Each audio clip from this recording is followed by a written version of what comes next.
যে আমি একদম ইয়া করি। আমার একটা দুটা প্রশ্ন হলো, জি একটা বলুন। প্রশ্ন হলো যে আমি আমি নামাজ পড়ি, সবকিছু করি, কিন্তু আমার স্বামী নামাজ পড়ে না। তো এবং পড়ার কথা বললেও রাগ করে। তো এক্ষেত্রে আমি কি করতে পারি? আর আরেকটা প্রশ্ন হলো, আমি মানে বোরখা পরে শুধু পর্দা করা যায় নাকি? মানে সালোয়ার কামিজ পরে কিন্তু যদি ভালো মতো ঠেকে ঠেকে যদি পর্দা করা যায়, তাহলে কি পর্দা হবে কিনা? সাথেই থাকুন, আমরা জানাচ্ছি ইনশাআল্লাহ তাআলা। মোহতারাম, প্রশ্ন শুনেছেন নিশ্চয়ই। প্রথমত প্রশ্ন হচ্ছে যে ওনার হাজব্যান্ড নামাজ পড়েন না, উনি পড়েন, ওনার কি করণীয়? হ্যাঁ, আপনার নিঃসন্দেহে করণীয় রয়েছে। আপনার হাজব্যান্ডকে নামাজি বানানোর ক্ষেত্রে আপনার নিঃসন্দেহে একটি ব্যাপক ভূমিকা রয়েছে। সেই ভূমিকাটা আপনি কেমনে বা কিভাবে এটাকে অ্যাপ্রোচ করবেন, সেটা ধরনটা কী হবে সেটা আপনার জানা দরকার। আপনি তাকে আদর সোহাগ ভালোবাসা দিয়ে অনেক টাকা পয়সা বা আপনার দাবি, আপনার ডিমান্ড, আপনার ছেলেমেয়ের ডিমান্ড, এগুলি কিন্তু তার কাছ থেকে আদায় করে নিচ্ছেন। তা সেক্ষেত্রে আপনি নামাজের ক্ষেত্রেও ঠিক সেভাবে পলিসি আপনি করতে পারেন যাতে সে নামাজি হয়। সেকেন্ড হচ্ছে তাকে আপনি বুঝান, সে যখন সুস্থ থাকেন, ঠান্ডা থাকেন, নর্মাল থাকেন, আপনার সাথে ভালোবাসা প্রেম, যখন পারিবারিক কথা বলেন, তখন নামাজের গুরুত্ব তাৎপর্য তুলে ধরুন, নামাজের ভয়াবহ, না পড়লে ভয়াবহ অবস্থা তুলে ধরুন, এবং নামাজ পড়ার ফজিলত তুলে ধরুন, এবং তার আত্মীয় স্বজন এবং সে যে সমস্ত আলেম ওলামার সাথে চলে তাদের লিঙ্ক আপে আপনি তাদেরকে একটু ওয়াজ নসিহত এরকম করে নামাজের দিকে ধাপিত করুন। নামাজের রক্ত হলে যায় নামাজটা বিছিয়ে দিন, উজুর পানিটা এনে দিন, তাকে একটু সফট ল্যাঙ্গুয়েজে বলেন যে তুমি নামাজটা পড়ো। তো এইরকম আপনি তো আপনার নিজের অনেক চাহিদা পূরণের জন্য তার কাছ থেকে অনেক সময় অনেক কিছুই আদায় করে নেন। আপনি নামাজটা সেভাবে করুন, এটা আপনার জন্য উত্তম। এই চেষ্টা অব্যাহত রাখুন, আর আমরা দোয়া করছি যে উনি নামাজি হয়ে যায়।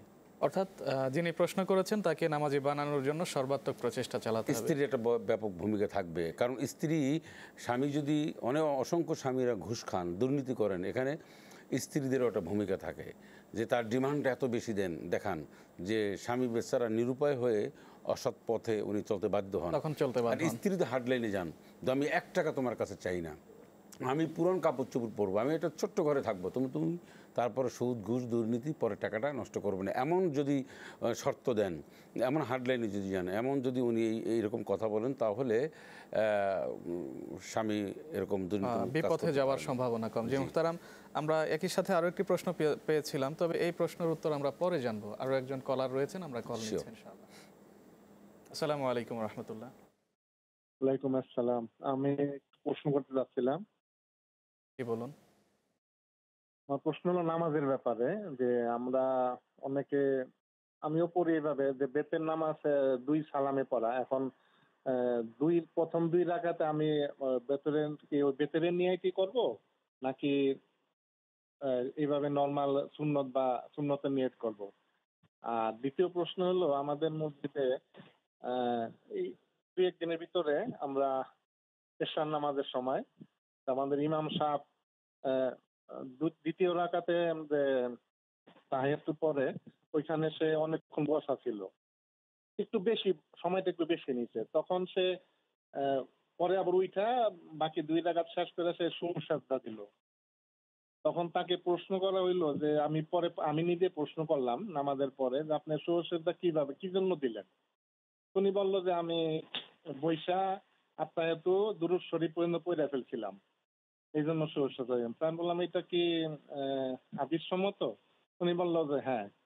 বললাম আপনি তো নামাজে ভুল করছেন, এটা তো মুসল্লির অবগতি না, জানলো না মুসল্লি, কি জন্য?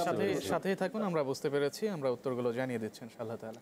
আমাদের এক বোনের যেটা প্রশ্ন ছিল যে কি সালোয়ার কামিজ না, বোরকা পরাটা শর্ত না, শর্তটা হচ্ছে ইয়া আইয়ুহান নবী কুল্লি আজওয়াজিকা ওয়া বানাতিকা ওয়া নিসাইল মুমিনিনা ইউদনিনা আলাইহিন্না মিন জালাবিবিহিন্না, একটা চাদর দিয়ে শরীরটাকে আবৃত করে রাখা। তো এখন সেই চাদরটি দিয়ে এমনভাবে ঢিলাঢালাটা চাদর দিবে যাতে করে তার অঙ্গ প্রত্যঙ্গ না দেখা যায়। সালোয়ার কামিজটা তো একটা পোশাকে পরিণত হয়েছে, তার মুখমণ্ডলের কী অবস্থা হবে এবং তার হাতটা আরও যেগুলি আছে, যেগুলি অন্তত ইখতিলাফ থাকলেও ঢেকে রাখাটাই সবচেয়ে বেটার। সেক্ষেত্রে উনি একটা চাদর ব্যবহার করবেন, আর ঘরের মধ্যে সালোয়ার কামিজ ব্যবহার করলে সমস্যা নেই। বাইরে গেলে উনি বোরকা অথবা এমন চাদর ব্যবহার করবেন যেটা বোরকা বা ওনার শরীর আবৃত থাকে, অন্য কেউ ওনার এই শরীর দেখতে না পায়, আন্দাজ করতে না পারে, এমনভাবে চললে বোরকা না পরলেও চলবে। যে মোহতারাম, অনেকের প্রশ্ন থাকতে পারে যে যখন আমাদের দেশে প্রচণ্ড গরম থাকে তখন তারা চাদরের ব্যবহার কিভাবে করবে? না, চাদরের ব্যবহার তো আমাদের দেশে কমে গেছে, সেজন্যই তো আমরা বোরখাটা ম্যাক্সিমাম দেশেই এটা মেনে নিয়েছি। এখন আর সেই চাদরের এটা নেই, এখন সেই চাদরটা বোরখায় রূপান্তরিত হয়েছে। তো বোরখা আপনি এখন পাতলা বোরখা পরতে পারবেন, তো টাইট ফিট বোরখা পরতে পারবেন না, যে আপনার শরীরের ভাঁজ, শরীর অঙ্গ প্রত্যঙ্গটা আরও ফুটে ওঠে, এমন বোরখা পরা আবার জায়েজ নেই। যে মোহতারাম চমৎকার জানিয়েছেন। আমরা পরবর্তী প্রশ্ন জানতে চাচ্ছি। আমাদের সম্মানিত দর্শক প্রশ্ন করেছিলেন বিতিরের নামাজের ব্যাপারে। বেতেরের নামাজ কিন্তু আদায়ের অনেকগুলি পদ্ধতি রয়েছে, বেতের রাকাত নিয়েও রয়েছে, মানে হাদিস শরীফের মধ্যে ইখতিলাফ বা মতানৈক্য রয়েছে। আমরা যেভাবে বেতের পড়ি, এই বেতেরটা 3 রাকাত পড়ি, এটাও জায়েজ। আর রসুল আকরাম সাল্লাল্লাহু আলাইহি ওয়াসাল্লাম বেতের 1 রাকাতও পড়েছেন, 3 রাকাত পড়েছেন, 5 রাকাত পড়েছেন। এটা নিয়ে সংখ্যা নিয়ে আর কোনো সমস্যা নেই, আপনি যেটা পারবেন সেটাই হয়ে যাবে। এখন এই বেতের আপনি 2 বৈঠকে 3 রাকাত পড়তে পারেন, অথবা 1 রাকাতও আপনি পড়তে পারেন।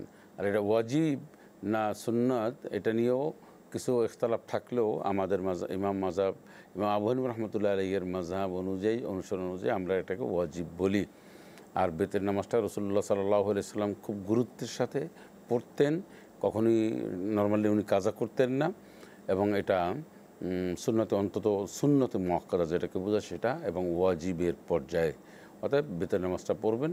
আর বেতের নামাজ আপনি যে পদ্ধতি চান, যে কয়টি সুন্নাহসম্মত, যে কোনো একটা পদ্ধতিতে যে কোনো রাকাত আদায় করলে হয়ে একটা যাবে, পদ্ধতি বাছাই করে নিলেই হয়ে যাবে।